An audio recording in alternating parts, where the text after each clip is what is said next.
오랜만에 또 BTN에 이렇게 출연을 하게 된 것 같습니다. 제가 불교 TV BTN하고는 인연이 깊어요. 우리 여러분들 다 잘 아시지만 제가 소중한 나 무한 행복해서 소나무라는 프로그램을 약 4년 가까이 진행을 했습니다. 그래서 지금 잠시 쉬고 있는데 요새 불자님들이 저를 보면 항상 이제 물어보는 게 요새 왜 안 나오세요? 그러시는 거예요. 스님 TV를 틀면 재방송만 나오고 스님 요새 왜 이렇게 얼굴 뵙기가 힘듭니까? 라고 하셔서 제가 내년부터 다시 출연합니다. 제가 조금 너무 몸이 피곤해서 나 좀 쉬겠다고 튕겼습니다. 나도 좀 쉬어야 되잖아요.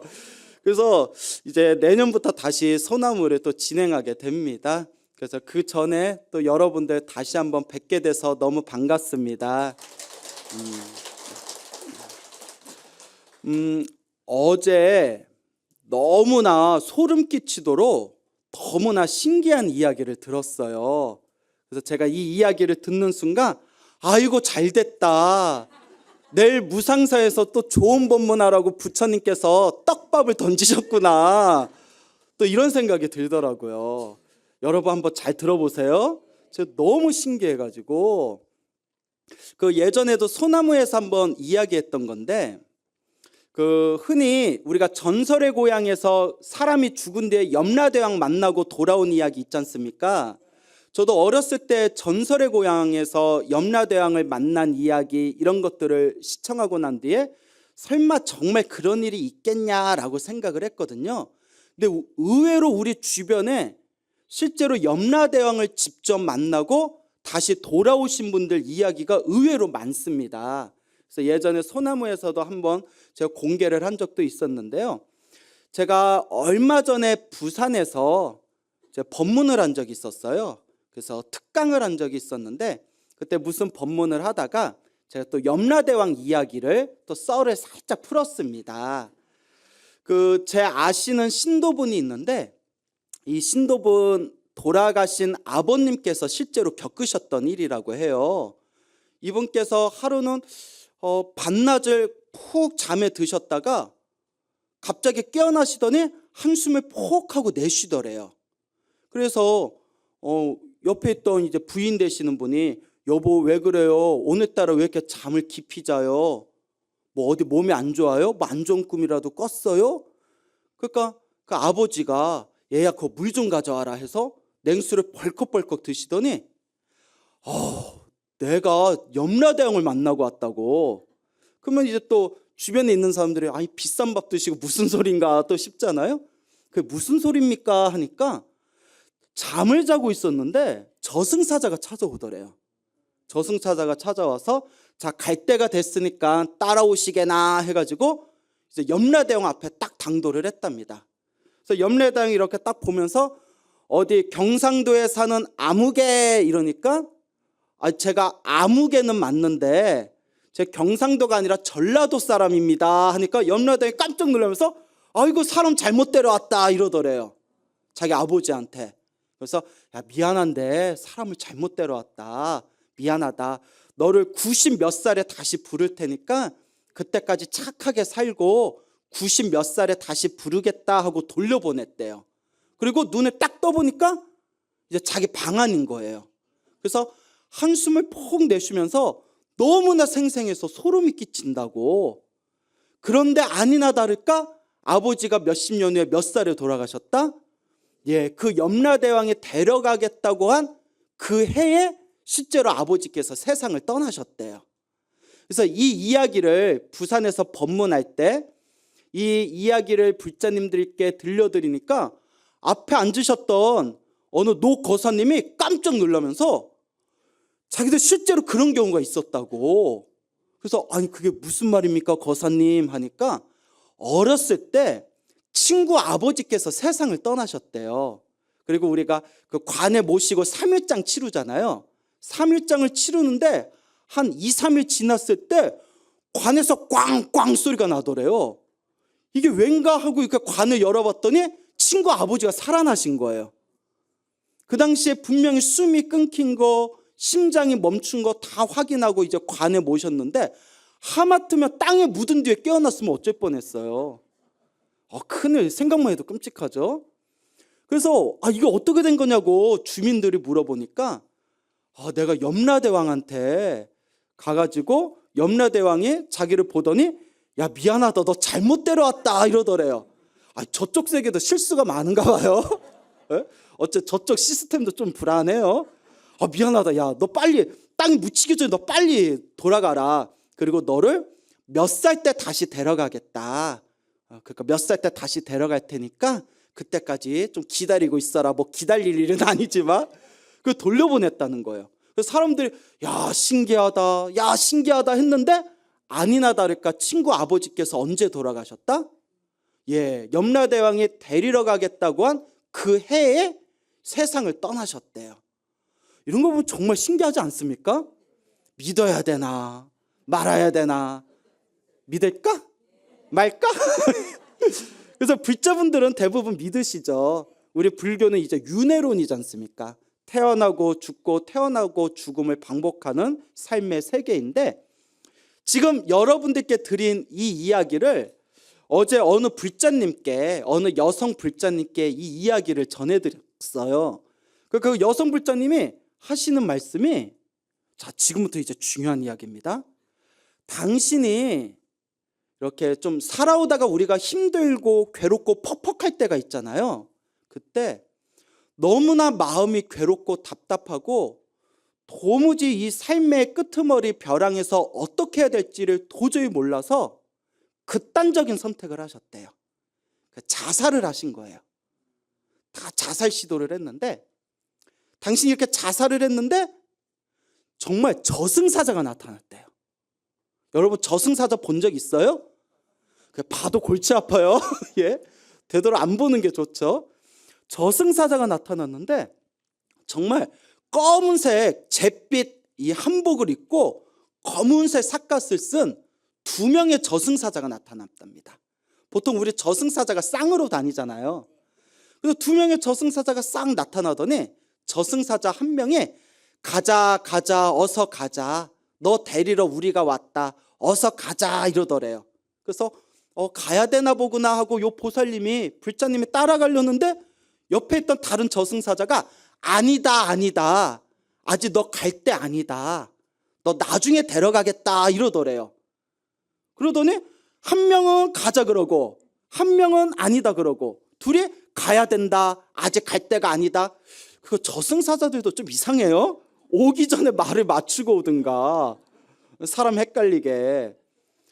그래서 너를 나중에 데려갈 테니까 대신 우리한테 사자밥 하나 차려다오 하더래요. 우리 옛날 조상님들이 바깥에다가 무슨 뭐 제사 지내거나 누구 돌아가시면 사자밥 차려놓잖아요. 그래서 사자밥 하나 얻어먹고 가자, 사자밥 대신 좀 차려다오라고 부탁을 하길래 요 보살님이 주방에 가가지고 대충 밥하고 반찬하고 차려서 저승사자 앞에 놨대요.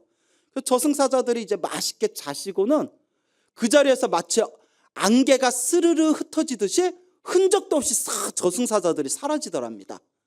그리고 눈을 번쩍 뜨니까 병원이었대요.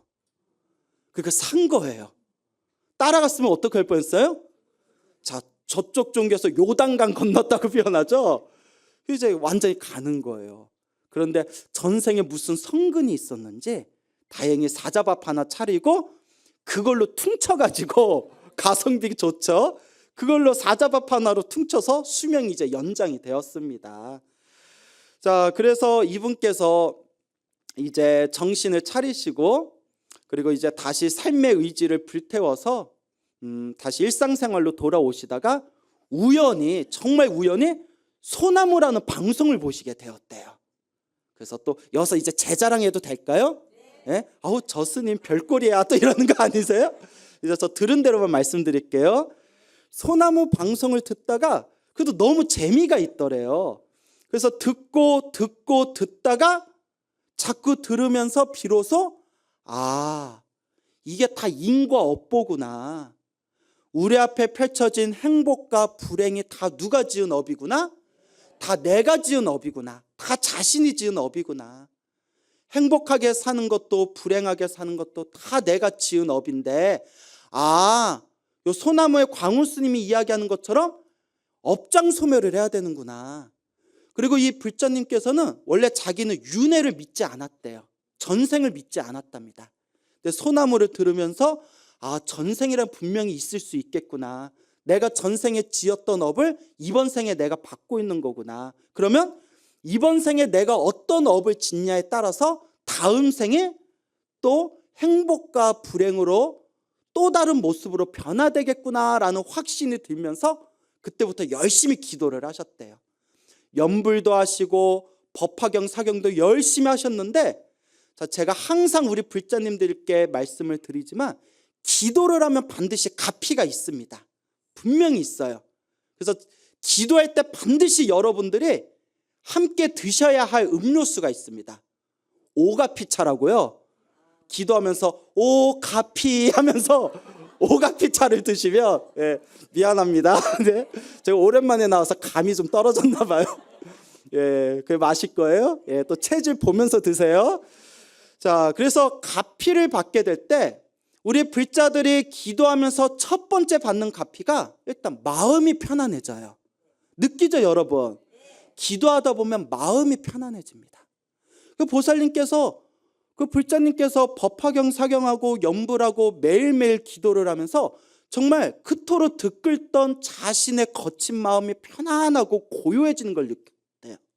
그리고 마음이 고요하고 편안해지니까 얼굴이 어떻게 될까요? 얼굴이 밝아지는 거예요. 맞아요. 얼굴이 밝아지는 거예요. 그러니까 주변에서 보는 사람들마다 어머, 너 얼굴이 변했어. 너 얼굴이 바뀌었어. 너 얼굴이 맑고 밝아졌어. 라고 다들 신기해하더랍니다. 그러니까 얼굴이 변화된다는 것은 얼굴의 기운, 얼굴의 에너지가 바뀐다는 거고요. 얼굴의 기운, 얼굴의 에너지가 바뀐다는 것은 관상이 바뀐다는 거예요, 여러분. 무엇이 바뀐다? 관상이 바뀌는 거예요. 그렇죠. 마음이 바뀌니까 관상이 바뀌는 거예요. 그러니까 얼굴의 관상이 바뀐다는 것은 무엇이 점점 변하고 있다? 내 운명이 변하고 있는 거예요. 그래서 기도를 하면서 마음이 편안해지고, 기도를 하면서 마음이 고요해지고, 얼굴의 관상이 변화되어지고, 내 운명이 바뀌게 되고, 그러면서 점점 신기하게 조금씩 좋은 일들이 생기더래요. 조금씩 좋은 일들이 생겨나고 이 인생을 살아갈 수 있는 강한 의지가 생기게 되었다라는 말씀을 하시더라고요. 이 이야기를 듣고 제가 어찌나 기쁘든지, 여러분, 스님들의 가장 기분 좋은 이야기가 뭔지 아십니까? 스님 잘생겼어요? 아닙니다. 물론 스님 잘생겼어요 말도 아니고 스님 멋있어요, 스님 스님 너무 존경해요, 이런 이야기가 아닙니다. 맞아요. 스님을 통해서 스님 법문 듣고 제 인생이 변했어요. 제 운명이 바뀌었어요. 제가 스님 덕분에 가피 받았습니다. 부처님 덕분에 제 인생이 너무나 편안해졌습니다. 라는 말이 스님들이 가장 듣기 좋은 이야기입니다. 그래서 그 이야기를 듣고 제가 너무나 기쁜 거예요. 그래서 그 보살님께서 스님이 제 은인이십니다. 스님의 은혜를 어떻게 갚아야 될지 모르겠습니다. 라고 하더라고요. 그래서 제가 그래? 그러면 500원! 이러려다가 이거 웃자간 말이고요. 보살님, 정말 저한테 은혜 갚는 길은 지금 같은 마음으로 좋은 일이 생기든 나쁜 일이 생기든 흔들림이 없이 지금 같은 마음으로 꾸준히 기도하고 공덕을 쌓는 것이 저한테 은혜 갚는 길이고 부처님께 은혜 갚는 길입니다. 너무 고맙습니다. 라고 그 보살님께 말씀을 드렸습니다. 그래서 여러분들께 항상 당부드리는 이야기가, 힘들고 괴로운 것도 다 내가 지은 업이었고, 기쁘고 즐거운 것도 다 내가 지은 업이었다. 지금 여러분들이 답답하고 힘들고 괴로울 때 여러분들이 의지해야 할 가장 최상의 의지처가 있다면 바로 그분은 누구시다? 바로 부처님이시다. 이번 생에 사람으로 태어나기 어렵고 이번 생에 불법을 만나기 어려운데 여러분들은 이번 생에 사람으로 태어나 이번 생에 불법을 만났으니 이것을 가리켜서 옛날 선지식들께서 무엇라고 말씀하셨냐? 다행지심, 다행이라는 마음. 정말 다행이다. 내가 사람으로 태어나 참 다행이다. 내가 사람으로 태어나 무엇을 만나 참 다행이다? 부처님 법을 만나 정말 다행이다. 내가 부처님 법을 만났는데 그것도 한국 땅에 태어나서 불교 TV BTN을 만나서 정말 다행이다. 그래서 또 제 입으로 광우 스님 만나서 다행이다. 이 얘기는 제 입으로 말 못하고요. 사람으로 태어나고 불법을 만나서 다행이다. 하지만 여러분, 사람으로 태어나 불법을 만난 것보다 더 중요한 게 있습니다. 바로 사람으로 태어났고 불법을 만났으니 이제 닦아야 됩니다. 어떻게 해야 된다? 닦아야 된다. 이 마음을 닦아야 되고 여러분들의 업장을 소멸해야 되고 여러분들의 공덕을 닦아 나아가야 됩니다. 우리 주변에 보면 절에 다니시는 분들 중에서 그냥 껍데기로 절에 다니시는 분들이 많아요. 1년에 한두 번 부처님 오신 날에 연등달러 오시고 1년에 한두 번 동진에 팥죽 한번 먹어봐 이런 마음으로 오시는 분들이 많아요. 물론 그렇게라도 절에 한번 오신 것만도 그것도 부처님과 소중한 인연을 맺는 아주 좋은 현상이라고 말씀을 드리고 싶지만 그걸로는 부족해요. 항상 여러분들한테 말씀드리잖아요. 선업과 공덕을 짓는 데 있어서 또한 내가 지은 업장을 소멸하는 데 있어서 고작 1년에 몇 번 절에 왔다 갔다 껍데기와 같이 영혼 없이 절에 와서 절에서 잠시 기도 올렸다가 집으로 돌아가는 걸로는 여러분들의 자그마한 복은 지을 수 있어도 여러분들의 업장을 소멸하기는 힘듭니다. 그래서 항상 불자님들께 당부드리는 게 절에 매일매일 오지 못하더라도 내가 앉아 있는 곳, 내가 누워 있는 곳, 내가 서 있는 곳이 바로 법당이다 생각하면서 매일매일 자신만의 기도를 챙겨야 된다. 매일매일 자신만의 수행을 챙겨야 된다. 물론 일요일마다 요 BTN 무상사에 오셔가지고 신행생활하시고 법문을 듣는 여러분들한테는 포함되지 않는 이야기예요. 그래도 여러분들 정도 되면 그래도 대충 기도가 무엇인지 맛을 좀 보셨죠? 분위기 어색한데? 맡아보셨죠? 근데 지금 드리는 이야기는 혹시라도 이 방송을 보고 계시는 아직 수행에 집중하지 못하는 그런 분들에게 드리는 말입니다. 우리가 지금까지 살아오면서 시작 없는 옛적부터 지금에 이르도록 알고 지었건 모르고 지었건, 특히 모르고 지었다는 게 무서운 거예요. 알고 지었건 모르고 지었건 몸과 말과 생각으로 지은 나의 모든 악업을 참회하겠습니다. 만약 나의 업장을 모습으로서 형상으로서 보여줄 수 있다면 이 우주에서 가장 큰 산이라는 수미산보다도 내 업장이 훨씬 더 크다. 수미산보다도 높고 저 거대한 바다보다도 깊은 내 업장을 언제 소멸할 것인가? 바로 지금 우리가 업장을 소멸하는 바로 지금 이 순간에 우리가 나의 업보를 소멸할 때입니다. 그러니까 지금 수행해야 돼요. 지금 법문을 듣는 순간에 나무 아미타불, 관세음보살, 지장보살, 지금이 염불하고 지금이 수행하고 지금이 업장을 소멸하고 지금이 선업과 공덕을 닦을 때입니다. 그래서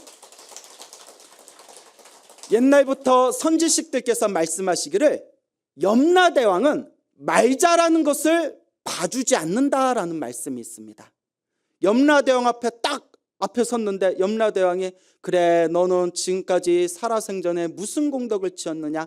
저는 절에도 다니고 절에 다니면서 강의도 들었고 법문도 들었고 큰 스님들 구절 뭐뭐 어쩌고 저쩌고 이렇고 저렇고 다 외우고 있습니다. 그래? 그런데 무슨 선업을 지었느냐? 염라대왕은 말 잘하는 것을 봐주지 않습니다.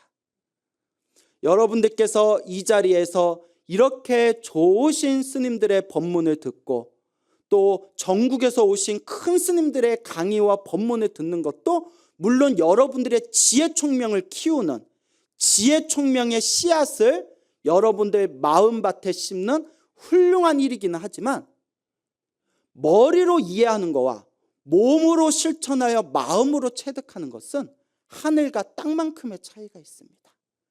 그래서 우리 불자님들께 늘 당부드리는 게, 생각마다 염불해라. 시간마다 수행해라. 노는 입에 뭐하자? 노는 입에 염불하자. 바로 지금이 수행할 때입니다. 맞아, 광우스님 말이 맞아.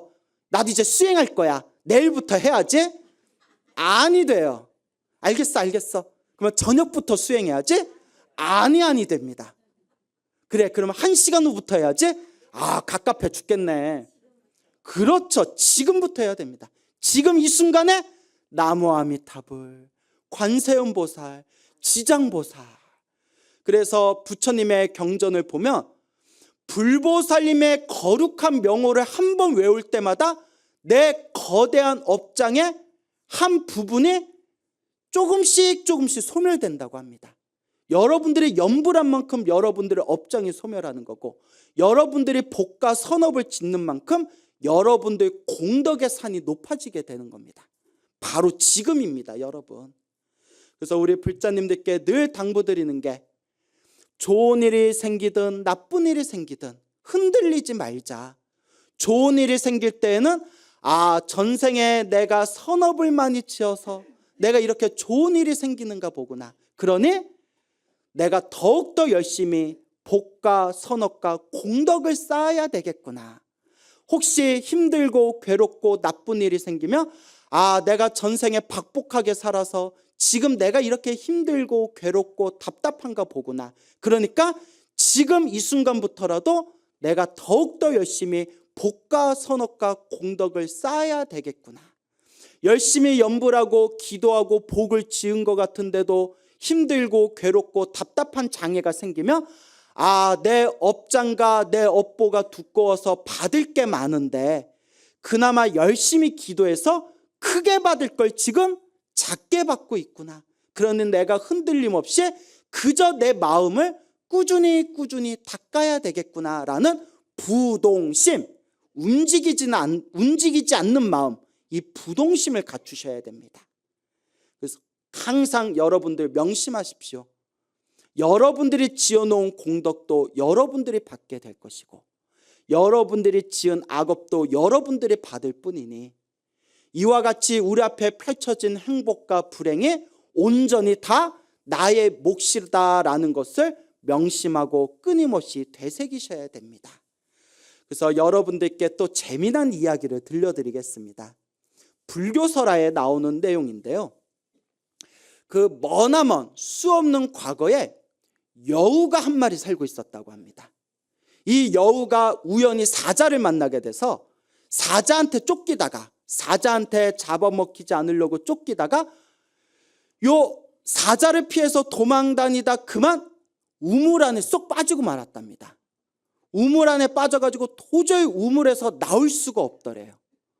우물에서 나오기가 참으로 힘들고 괴로울 때 내가 이 우물 안에서 죽게 되었구나라는 생각을 하면서 아마 평범한 중생, 자기 자신밖에 모르는 중생이라면 아마 이런 생각을 할 겁니다.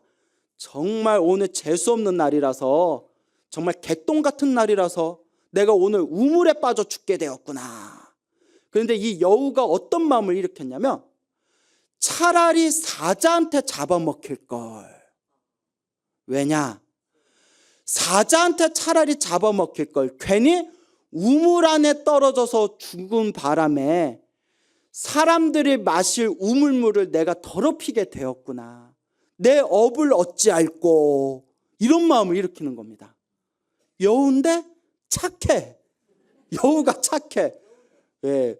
그래서 내가 차라리 사자한테 잡아먹힐 걸. 괜히 우물에 빠져가지고 우물에서 내가 죽어서 내 몸이 썩으면 우물물이 오염될 테고 사람들이 이 우물물을 마시지 못하게 될 텐데 이걸 어쩐다 하면서 이 여우가 합장을 하면서 마음으로 다음과 같이 발언합니다.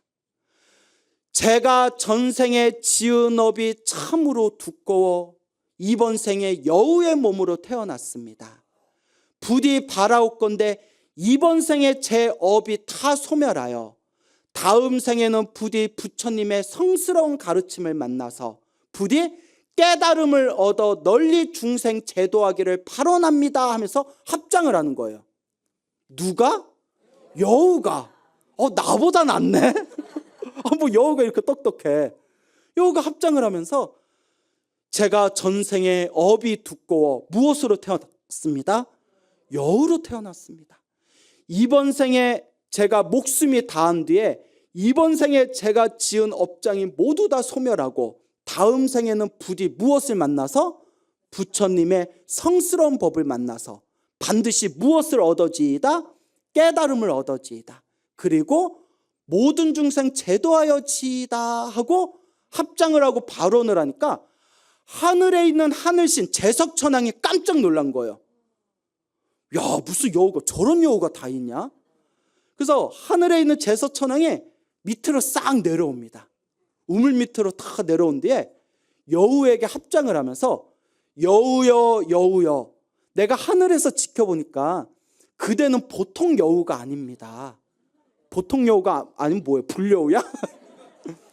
구미호야? 그대는 보통 여우가 아닙니다.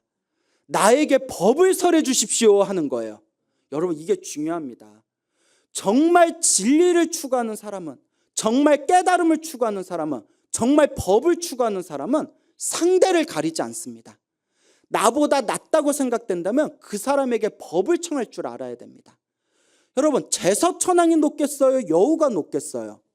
제서천왕이 높죠. 여기서 눈치 없이 여우? 이래버리면 우리 사이 어색해지는 거예요. 그러니까 이 제서천왕이 여우한테 법을 청하니까 또 여우가, 이게 보통 여우가 아니에요. 뭐라고 하느냐? 제서천왕님, 제석천이시여, 그대는 듣지도 못했습니까?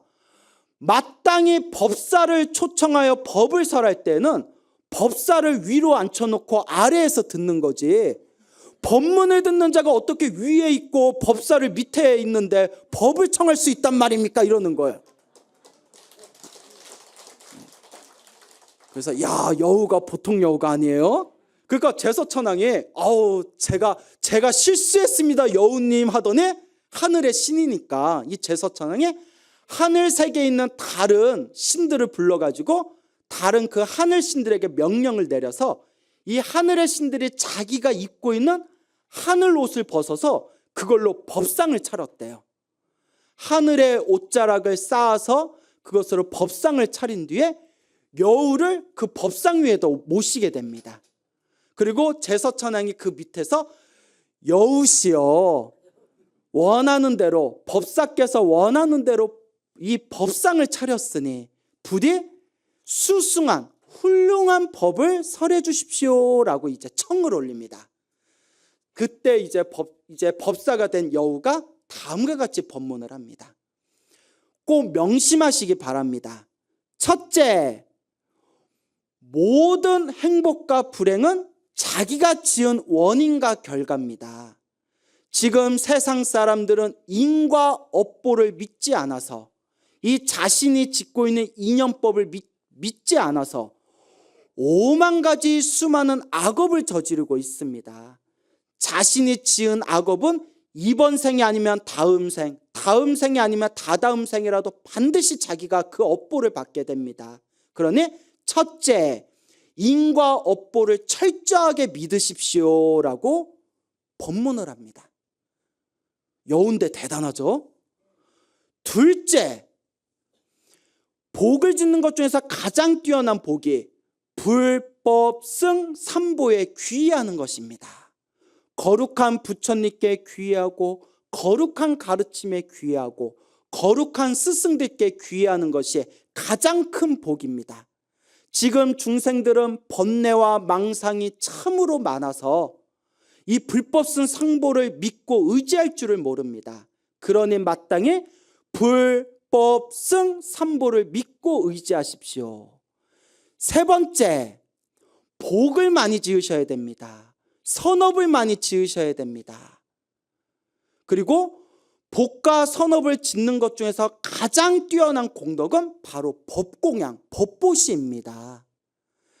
사람에게 한 끼 식사를 주면 며칠 동안 살릴 수가 있고, 사람에게 보물을 주면 평생 살릴 수 있지만 그래도 윤회에서 벗어날 수는 없습니다.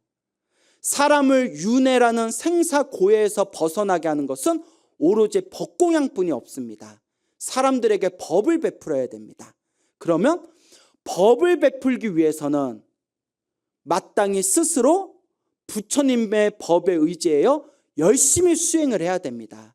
열심히 수행해서 마음을 깨달아 중생을 제도하는 것, 이것이 진정한 길입니다 라고 법문을 하는 거예요. 첫 번째, 인과 업보를 철저히 믿어라. 두 번째, 불법선 삼보를 의지해라. 세 번째, 복과 선업과 공덕을 꾸준히 쌓아나가되 가장 뛰어난 공덕은 법공양이다.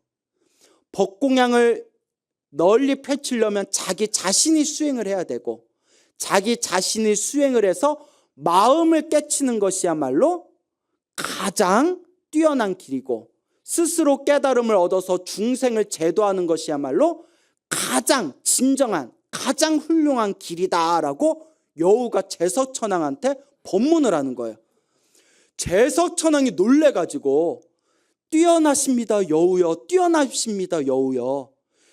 여우 법사여, 당신은 혹시 불보살님이 변화해서 법문을 하기 위해 혹시 나타나신 몸이 아닙니까? 이걸 화신이라고 불러요. 뭐라 부른다? 지금 혹시 불보살님이 중생을 제도하기 위해서, 저에게 법문해 주기 위해서 여우의 몸으로 화신으로 나타나신 거 아닙니까? 하니까 여우가 하는 말이 아닌데? 아닙니다 라고 하는 거예요. 그럼 당신의 존재는 무엇입니까? 그러니까 여우가 하는 말이, 저는 전생에 무거운 업보를 지어서 업보의 몸으로 여우로 태어나게 된 것입니다. 아니, 전생에 무거운 업보를 지어서 여우의 몸으로 태어났는데 너무 법문을 잘하고 너무 지혜로운 거야. 그래서 제서천왕이 마음에 의심과 의혹이 일어나서 여우에게 부탁을 합니다. 당신의 전생 이야기를 듣고 싶습니다. 이게 어떻게 된 연유입니까? 그러니까 이제 여우가 다음과 같이 자기 전생 이야기를 합니다. 자, 여우가 말하기를, 머나먼 헤아릴 수 없는 과거 전생에 가난한 아이가 있었다고 합니다. 이 가난한 소년이 우연히 산속에서 훌륭한 스승을 만나서 수행자가 됩니다. 그리고 몇십 년 동안 이 스승을 모시고 열심히 공부하고 수행을 한 끝에 마음에 큰 지혜를 얻게 됩니다. 수행을 통해서 마음에 큰 지혜를 얻은 이 수행자가 어느 날 나라에서 다음과 같은 소문을 듣게 됩니다. 어느 한 나라에, 큰 나라에 왕이 후계자도 없이 갑자기 죽어버립니다. 그러니까 신하들이 고민하다가 세상에 지혜로운 사람들을 한 군데 다 모아서 서로 토론을 시킨 뒤에 끝까지 살아남은 가장 지혜로운 자를 왕으로 모시겠습니다 라고 세상에 널리 소문을 냅니다. 그래서 이 수행자가 그 나라에 가서 수많은 사람들과 토론을 한 끝에 가장 지혜가 뛰어난 우승자로 이제 선택을 받게 됩니다. 그래서 그 가난한 소년이었던, 지금은 수행자가 되었던 이 사람은 결국 그 큰 나라의 왕이 되게 되었는데, 처음에는 나라를 굉장히 잘 다스렸다고 합니다. 그런데 아무리 지혜가 있어도 우리 부처님이나 아라한 같이 번뇌가 완전히 소멸하지 않으면 당장은 지혜가 있어도 자기 자신도 모르게 물들게 됩니다. 그래서 우리가 흔히 하는 얘기가 번뇌가 소멸할 때까지 방심하지 말아라. 왜냐? 한 방에 훅 간다라고 표현하는 겁니다. 요 왕이 점점 마음에 욕심이 일어나는 거예요. 탐욕과 성냄과 어리석음에 젖어들면서 전쟁을 일으키고 수많은 사람을 죽이고 아름답고 예쁜 수백 명의 여자들을 거느리면서 음욕과 탐욕심에 젖어들면서 그렇게 어리석은 삶을 살았다가 다음 생에 지옥에 떨어지게 됩니다. 이 수행자가 지옥에 떨어져서 무서운 지옥의 고통을 당하게 되는데, 그래도 이게 중요한 겁니다. 전생에 닦아놓은 지혜의 힘이 있어서 지옥에 떨어졌을 때 그래도 자기 전생을 알 수 있었던 거예요. 그래서 지옥에서 지극한 마음으로 참회를 했다고 합니다. 내가 전생에 왕이 돼서 지었던 제 잘못을 참회합니다. 제가 전생에 왕이었을 때 제가 지었던 모든 악업을 참회합니다. 지옥에서 피눈물을 흘리면서 하염없이 참회를 한 공덕으로 지옥에서 빠져나왔답니다. 대신 무엇으로 태어났냐? 아니에요. 한국 사람들 성격 급해. 또 바로 여우라네. 아귀로 태어납니다. 그러니까 바로 너무나 업보가 두꺼워서 바로 지옥에서 바로 이제 사람이나 짐승 몸을 받은 게 아니라 아귀, 배고픈 굶주린 귀신으로 태어나게 됩니다. 아귀로 태어난 뒤에는 열심히 계율을 지키면서 선업을 지었다고 합니다. 여러분, 그 배고픈 굶주린 귀신이 자신의 배고픔을 억누르고 계율을 지키면서 선업을 짓는 게 얼마나 어려운 일이겠어요. 그 공덕으로 배고픈 굶주린 귀신의 세계, 아귀계에서 벗어나서 이번 생에 무엇으로 태어났다? 여우로 태어났습니다. 그 전생에 지혜로웠던 수행자였지만 왕이 된 뒤에 타락하고 지옥에 떨어졌다, 아귀계에 떨어졌다, 가까스로 여우로 태어난 것이 바로 지금 저의 모습입니다. 그러니 하늘의 신 제서천이시여, 지금 그대가 하늘의 신으로 태어난 것은 전생에 복을 많이 지었기 때문입니다. 부디 전생에 지었던 그 복을 까먹지 말고 지금 이 순간에도 부지런히 복을 지으시기 바랍니다. 제서천왕이 감동을 해가지고, 여우 법사시여, 그러면 그대의 몸은 언제 이 여우의 몸에서 벗어나게 되겠습니까? 그때 여우가 말하기를, 앞으로 7일 후면 저는 여우의 몸을 벗게 될 것입니다. 여우의 몸을 벗은 뒤에는 도솔천 내원궁에 태어나서 미래 세상의 부처님이 되실 보살님 밑에서 법문을 들으면서 다시 마음 수행을 하게 될 것입니다. 제가 이번 생에 여우 몸이었지만 다음 생에 도솔천 내원궁에 태어나서 미래 세상 부처님이 되실 보살님 밑에서 수행할 수 있는 것은 이번 생 여우의 몸으로나마 열심히 마음을 닦았기 때문입니다. 자, 여기서 이제 중요한 얘기. 여우도 이렇게 열심히 마음을 닦는데 사람들이요 왜 마음을 닦지 않습니까? 라고 법문을 하였다. 지금 말씀드린 내용은 팔만대장경의 미증유경이라는 경전에 나오는 내용을 제가 조금 각색해서 여러분들에게 설명을 들었습니다. 여러분, 여우도 이렇게 복과 선업과 공덕을 짓는데 여러분들이 닦지 않을 수가 있겠습니까? 여러분들이 복과 선업과 공덕을 짓지 않을 수가 있겠습니까? 이 법문을 들었는데도 복과 선업과 공덕을 짓지 않고 마음을 수행하지 않는 분들이 있다면 여우보다 못한 사람이다. 여러분들 여우보다 나요, 안 나요? 나요? 왜 대답이 없어? 사람인데 여우보다 우리가 낫죠. 근데 왜 안 닦냐는 거예요. 왜 안 닦을까? 왜 짜증내요? 여러분들한테 한 얘기 아니라고 했잖아요. 어디선가 이 법문을 듣고 계시는 분들한테 하는 이야기지 않습니까? 그래서 닦지 않는 분들은 지금 이 순간부터 더 열심히 닦아야 되고, 그리고 닦고 계시는 분들은 마음의 분발심을 내서 더욱 꾸준히 닦아라.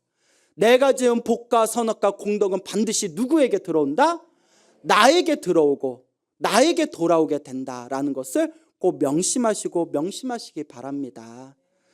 그래서 여러분, 어떤 불자님들이 BTN 불교TV가 너무 좋고 고맙대요. 왜요? 했더니 광우스을 만나게 해줘서 고맙대요. 내부로 얘기해서 좀 그런가요?